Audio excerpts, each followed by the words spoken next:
So welcome to the podcast of the Center of Translational Medicine, Semmelweis University.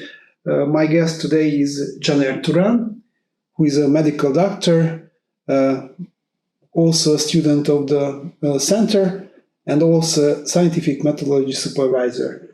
So it's a very complex situation in which we are, because I would like to know more about you, about your professional profile, and also about your attitude towards what you are doing. First of all, let me ask, how did you get to Hungary? Because maybe I'm right that you are not Hungarian. No, I'm not. It's a very long story short. My father is also a doctor. He is an orthopedic surgeon. And during his career, he came to Budapest for an orthopedic medical congress. And that's how he got introduced to Semmelweis University.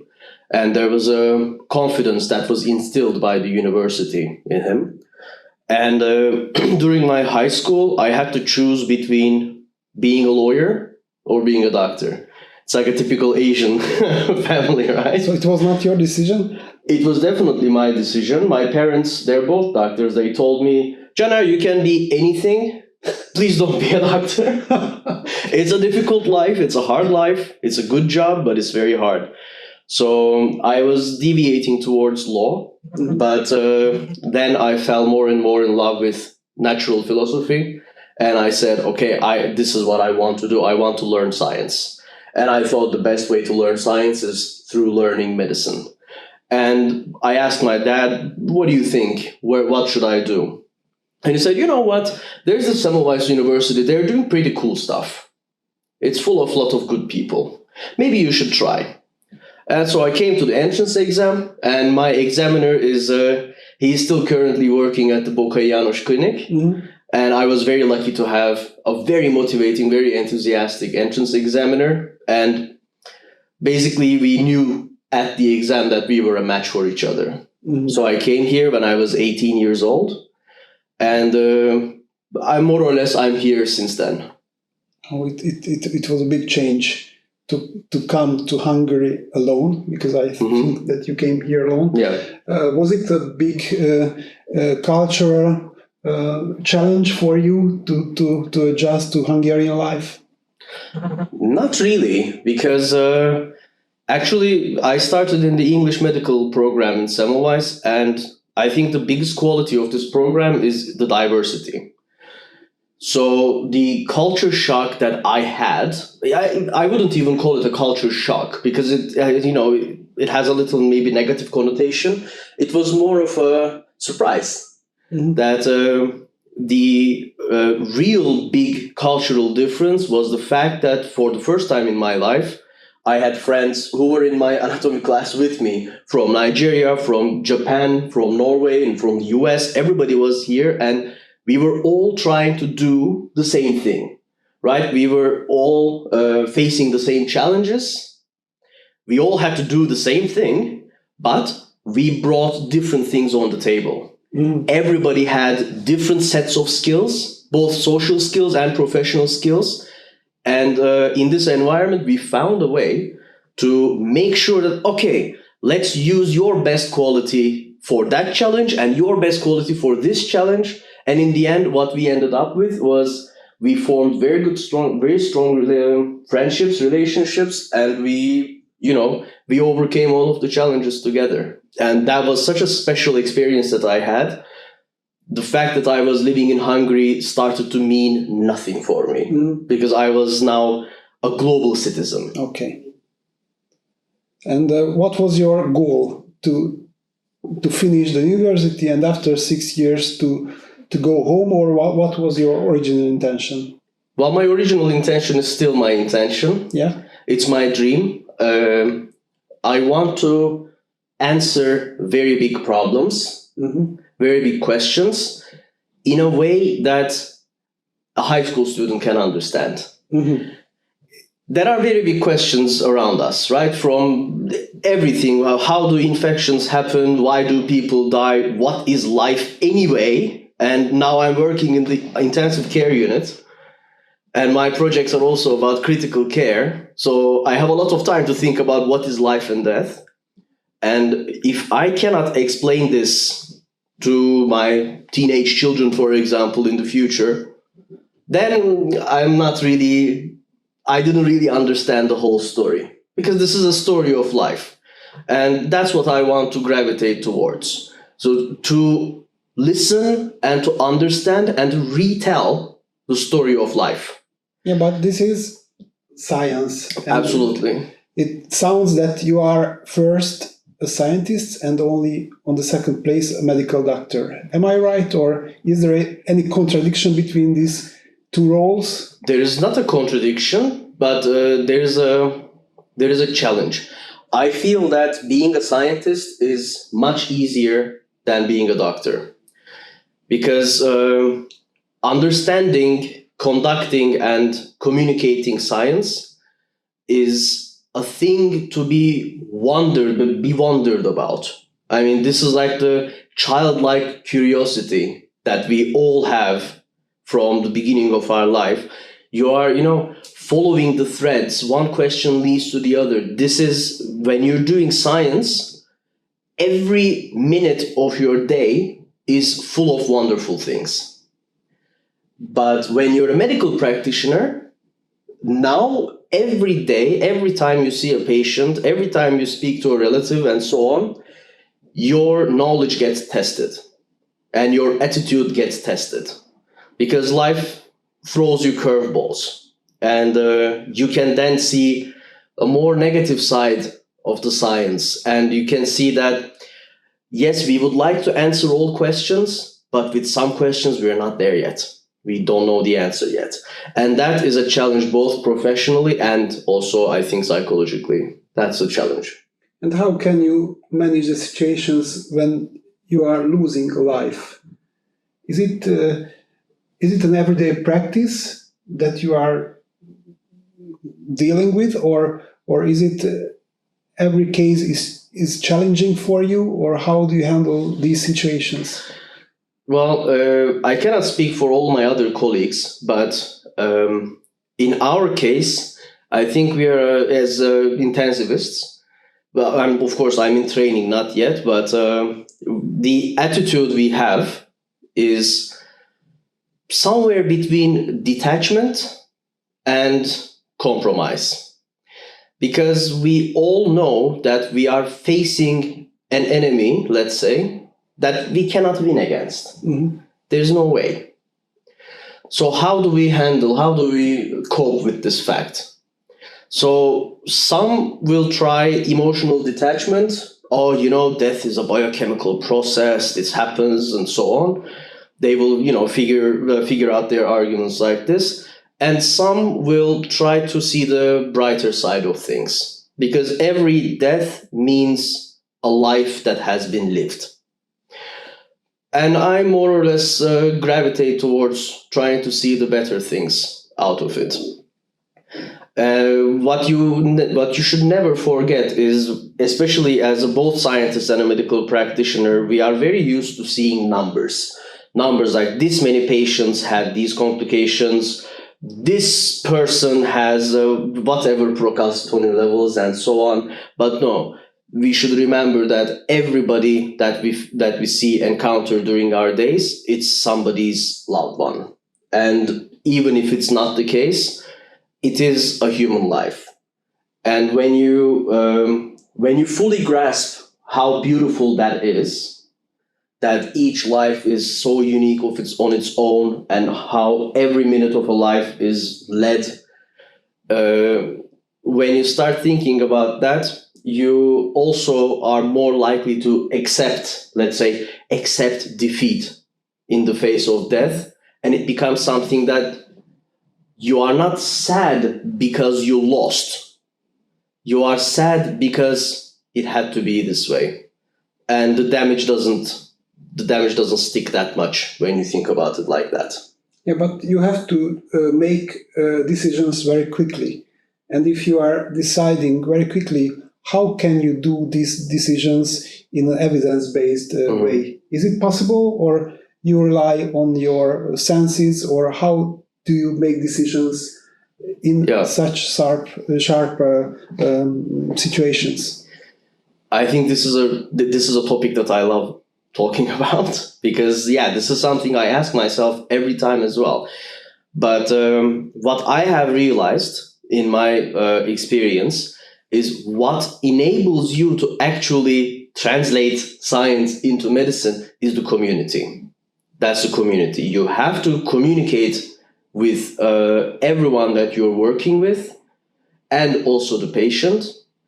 And when you communicate, you have multiple different points of view about what is the right thing to do. And you have to understand that no matter, where we published a guideline or how prestigious was, this is the ICU guideline from Oxford University. No, it doesn't matter, because everybody is right about something, but nobody is right about everything. And this includes the top scientists on the world. So that's why you have to work together. What do you know which is true? And what do you know which is true? And after you communicate with your community, you together come up with an answer that is the most correct. Not the ultimate truth, but that's the most correct.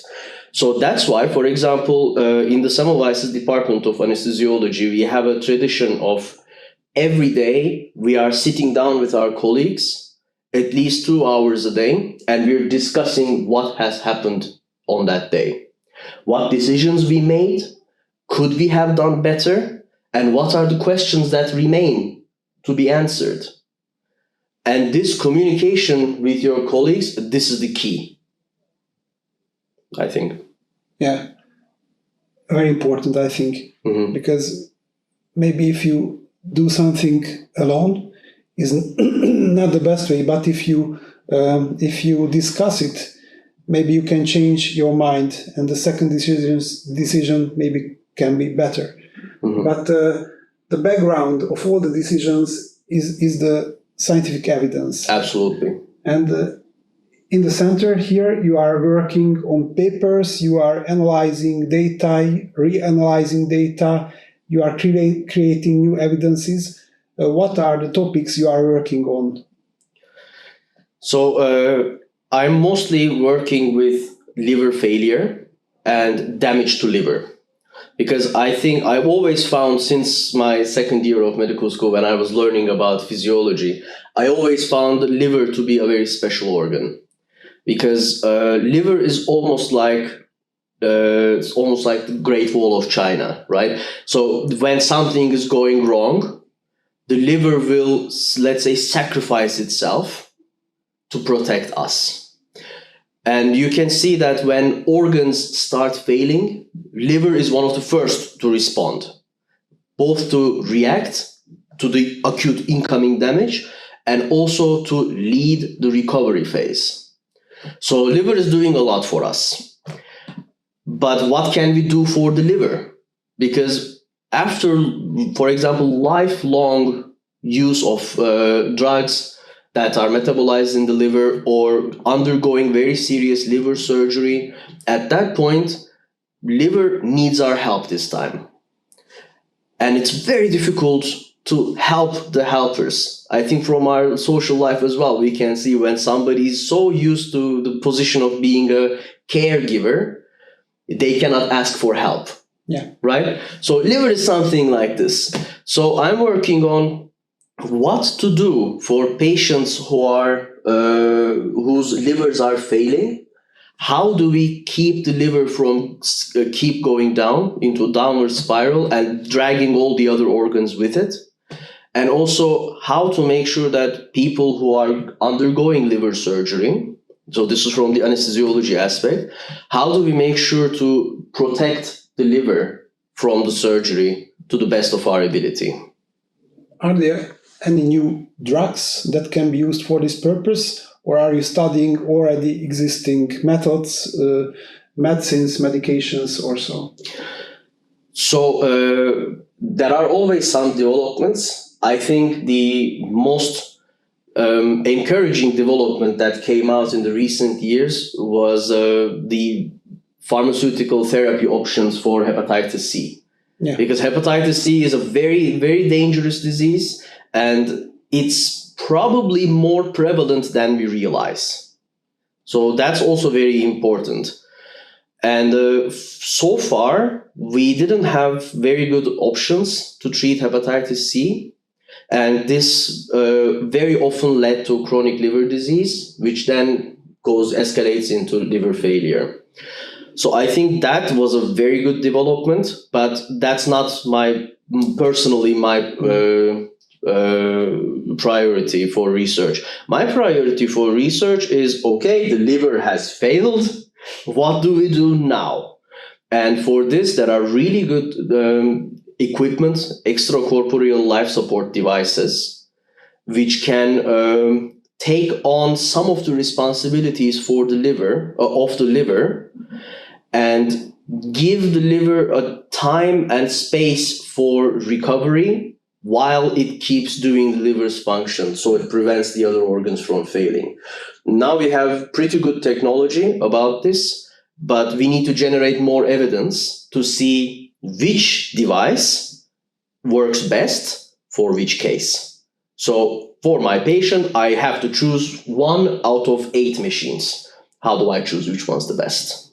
No. So I think that's very exciting right now in this field of research. Very important questions, I think, because the life depends on such decisions. Yeah. And when you started studying medicine, were you aware of the fact that the life of a doctor is full with decisions on which the life of a patient depends? I think this is something that we all learned not from medical school, but from the culture surrounding medicine. But this is something that you take as a given. Yeah, yes, of course. This is what we are going to do. We are superheroes on 2 legs and a stethoscope. But the reality of the situation only kicks in the first time you have to make a decision yourself. Oh my God, am I going to do A or B? Because we always imagine that the choice is between a 0 and 1. Like, there's a problem. If the doctor is not there, the problem is not going to be resolved. But if the doctor is there, the problem is going to resolve. So this is like the Dr. House type of medicine. But in reality, that's not the situation. In reality, you are there, and the choice is between option A and option B. They can both treat the patient. Yeah. Which one? How do I do it? Which one's the best? It could be very stressful. Yeah, that is the most stressful thing, because at that point you look inside, you look at yourself, and you say, "Oh my God, do I even know what I'm talking about?" And this is the imposter syndrome that a lot of educated people suffer from, because the more you question yourself, your decisions, "Oh my God, am I making the best thing?" There's a little voice inside that says, "Do you even know what you're doing? Should you even be here?"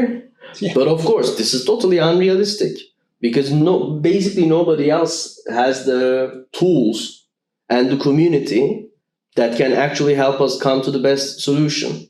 So sometimes when you're faced with these difficult decisions, should I do this or that? I would say don't spend too much time alone.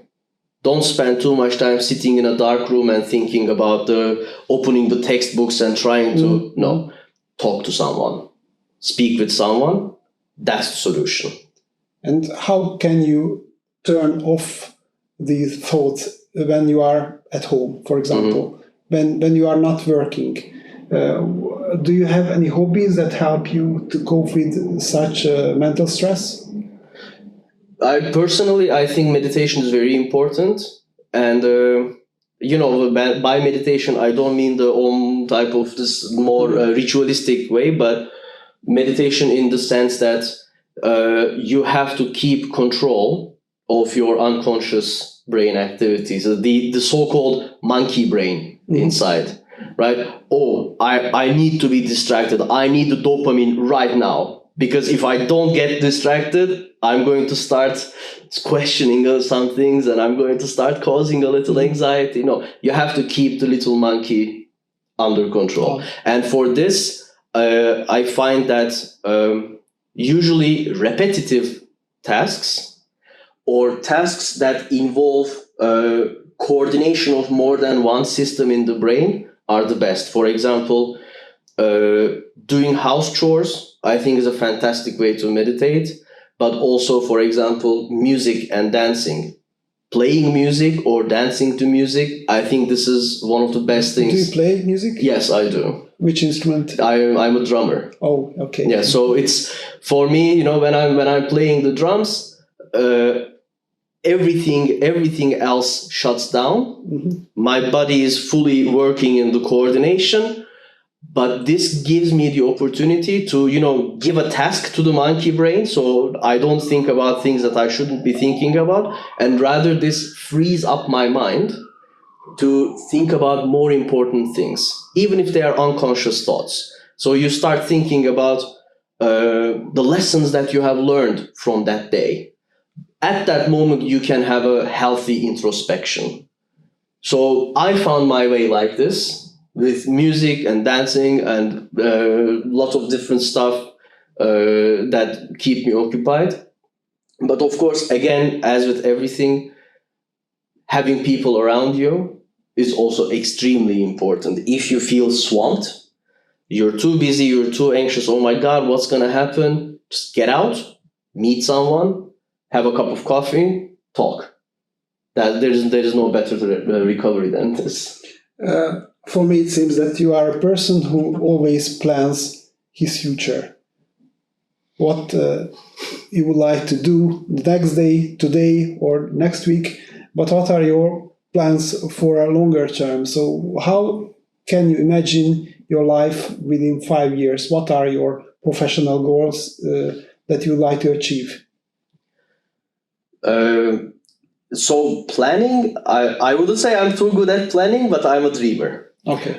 And what I would like to see in the near future is when I can see, and this is already happening within the context of Semmelweis, when I can see people who are down, unmotivated, or, at least they haven't thought about something in that way, and I can see that they are changing their mind because of a fresh perspective or because of an enthusiastic communicator, and they get excited. Oh, okay, this is also an option. I can also do it like this. So when I can help someone resolve a blockage or get new inspiring ideas, that's when I say, okay, my job is done. So usually when I work with students, sometimes, they come to the class and most of them, I want to be a cardiologist anyway, I'm not interested in this, whatever. But then you can see some students who are listening to you and they realize, whoa, hold on. These are actually really interesting topics. Wow, I never even thought about this. Maybe this is a good option for me. Or someone who says, oh no, this academic career and doing science, it's not my thing. I can't do it. I'm not that smart, Then you inspire them and you say, well, hold on, you can do it. Anybody can do it. All you need to do is to, dream about it. And they're like, okay, how do I apply to the MD PhD? How do I apply to be a TDK student? That's the time when I see, okay, my job is done. And in 5 years, of course, I want to see myself doing this, but for more and more and more people as possible. Okay, thank you for coming, and I wish you success for these goals, because I think these are very important goals, and also happiness and all the best for your private life as well. Thank you so much for coming again, and thank you for your participation. Thank you. Thank you very much.